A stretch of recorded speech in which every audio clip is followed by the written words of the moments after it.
long-time viewers will know full well that I have this bizarre curse that follows me around. Whenever I go on holiday or I happen to go to a JCI conference, bizarrely it seems to be that, but whenever that happens, for whatever reason, the most bizarre, insane, crazy stuff will tend to happen. Now, I expected it to be the Your Party conference, and oh boy, that was certainly full of hijinks to that. And we'll talk about some of the stuff that happened over there, absolutely, at a later date. However, I want to talk to you about what has happened in Doncaster because, oh boy, oh boy, oh boy, oh boy, talk about an absolute mess. Talk about an absolute mess. Now, again, long-time viewers will know one of the big parties that lost and has been very salty about losing is, of course, Reform in Doncaster, where they have in the majority position of councillors. They do not control the council because Doncaster is controlled by the mayor system, which they lost. And of course, Mayor Ross Jones ran on the fact that it was going to be her idea to reopen Doncaster DSA, and Reform Doncaster have done everything they possibly can to fight back against that. But of course, it's overwhelmingly popular. Not only does the business community, not only in Doncaster, but in South Yorkshire want it reopened, people in Doncaster want it reopened as well. There was a poll that came out very recently prior to this vote that was something, I think it was like the high 80s, like almost like 90% of people who were polled, of 8,000 people that were polled in this, do you want DSA to reopen? Over like close to 90%, definitely over 80%, but I think it was close to like 90%. I'm trying to remember off the top of my head.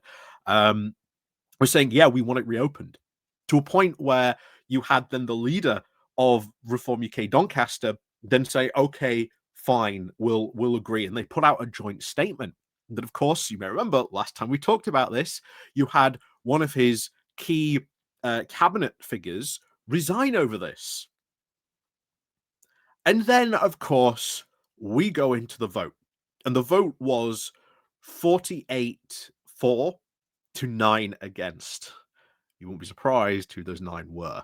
Now, that is where our story really begins, in the aftermath of that vote. Because, oh my,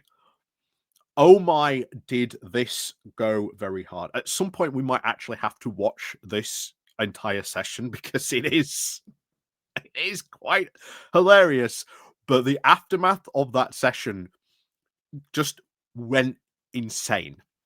So we're going to pick up after that the vote has been won.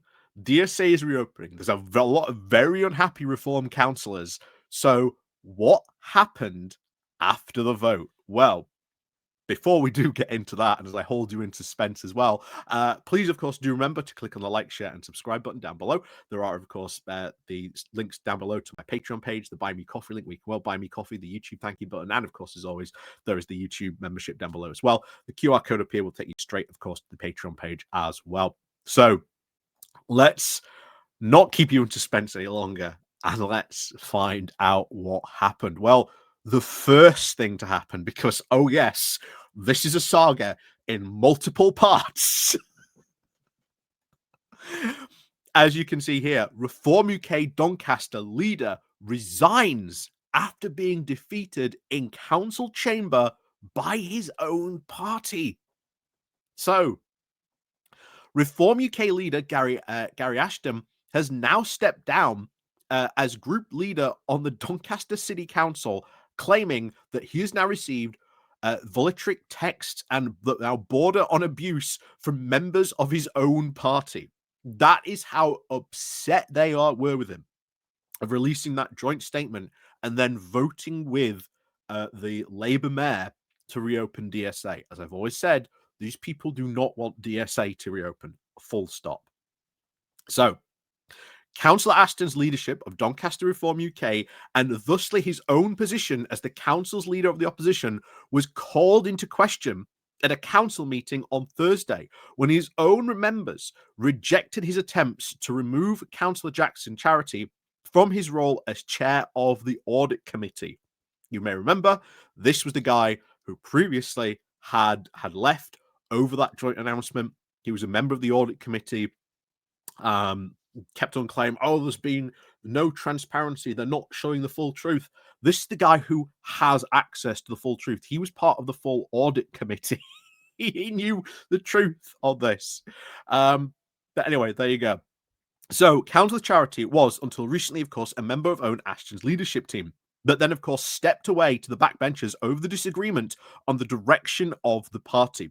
Of course, they're disagreeing that, of course, they've now changed to open DSA, when, as we've said before, not only does the entire business community of Doncaster want this reopened, as well as South Yorkshire, but it is overwhelmingly popular in the locality to reopen DSA. In a resignation letter, of course, to his fellow councillors, seen by the Local Democracy Reporting Service, Ashton wrote that since the end of yesterday's full council meeting, I have received now several unpleasant vitriolic texts that border now on abuse. Gee, Reform UK members being abusive? It's just, this guy is probably finding out for the first time, this is what it's like to be on the end of these Reform UK people's wrath. And this isn't the first time this is, well, we've seen this from not only Reform councillors, but other councillors complaining about the abuse that they get from these type of people. What about all the free speech guys? Oh, it's just too funny, and trust me, it's about to get even funnier. So he said, while of course I would expect such behavior from the extreme wing of our opponents, of course, only the extreme wing of our opponents would ever do this. No one in Reform UK would ever do such a thing. It is, of course, very disappointing to see this now coming from my own side of Reform councillors and a few others. I believed Reform was better than this. Clearly, I was mistaken. Gee, what took you so long? As a result, now, with immediate effect, I am resigning as the leader of Reform UK in Doncaster, and I will now focus my time and efforts on my ward instead. Ashton's, of course, difficult week started following the joint statement released with the Labour Mayor of Doncaster back on Monday, in which the pair said that we're now in agreement on the need to borrow the £57 million to reopen Doncaster Sheffield Airport. Sources, of course, within Reform UK expressed anger with the move, which one, of course, claims there was no prior warning for it, seeing as now Ashton, quote, getting into bed with Labour. But here's the thing. They've never been for this. But what it doesn't mention is the fact that there were, a lot of big business Doncaster types that weighed in and said, actually, no, would be very good to see this reopen, as did a lot of other business groups, not in Doncaster, but in South Yorkshire as well. There was a poll that came out, again, over 8,000 people polled, do you want DSA to reopen? As we said, like, well close to 90% responded, yes, we want this to be reopened. Reform UK shutting this down, being the ones responsible for it, they would not be forgiven. They would not be forgiven for this at all. So, Councillor Charity, of course, stepped away from Ashton's leadership then the following day, leading, of course, to the group leader's attempt to try and replace him as the chair of the audit committee at Thursday's meeting. The proposal now of Charity's committee positions was, of course, then backed by the Labour councillors, while, of course, being resoundingly rejected by Reform UK's own members. Remember, this is the guy that wanted to step down. So you don't get to keep your audit position, but of course they were just really angry and upset that he's basically done this.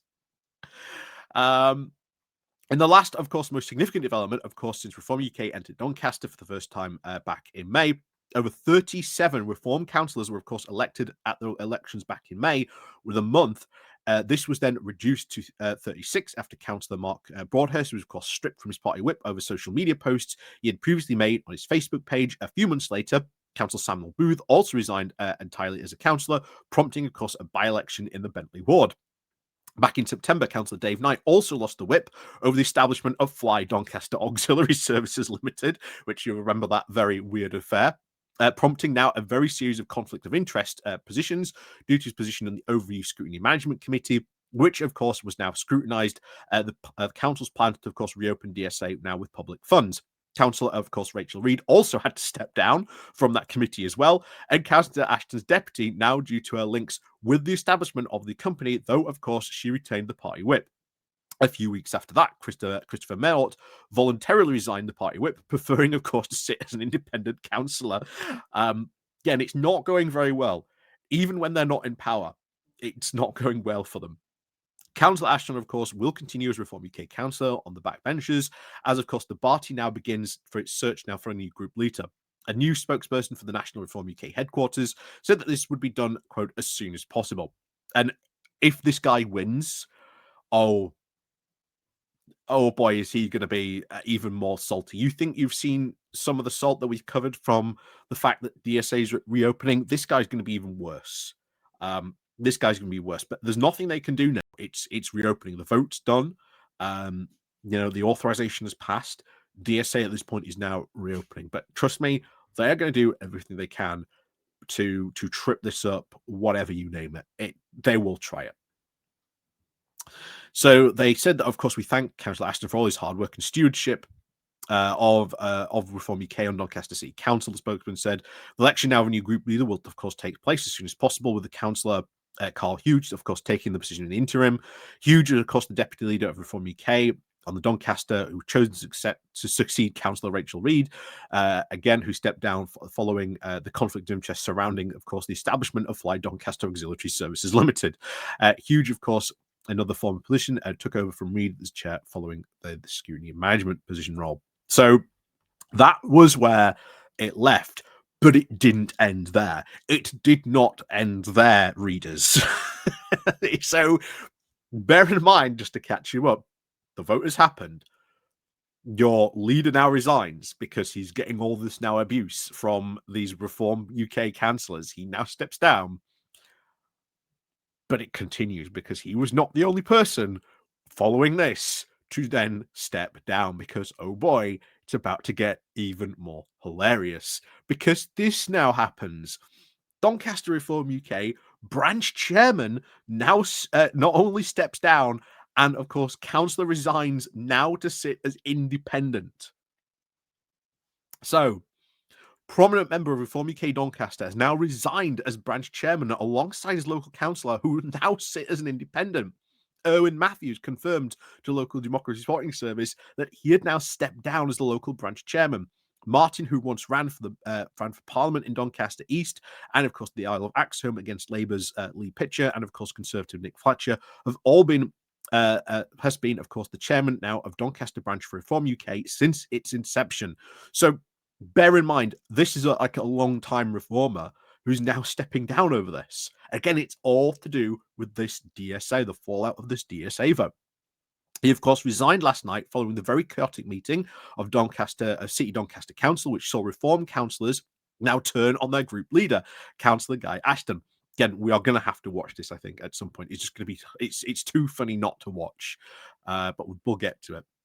Councillor Aston, of course, stepped down from his position with, of course, immediate effect this morning, claimed now to have now received very unpleasant and vitriolic texts that border, of course, on abuse from his own councillors since now the end of the meeting. Councillor Aston will, of course, remain a Reform UK councillor. Mr. Martin, of course, did not expand on his reasons for his resignation when asked why by the Local Democracy Reporting Service. His, of course, resignation follows follows a successful set of local elections in the city for Reform UK, where Martin steered the party to a majority on the council, despite not, of course, standing for election himself. One of those councillors that has now also resigned from the party, according to the own council's website.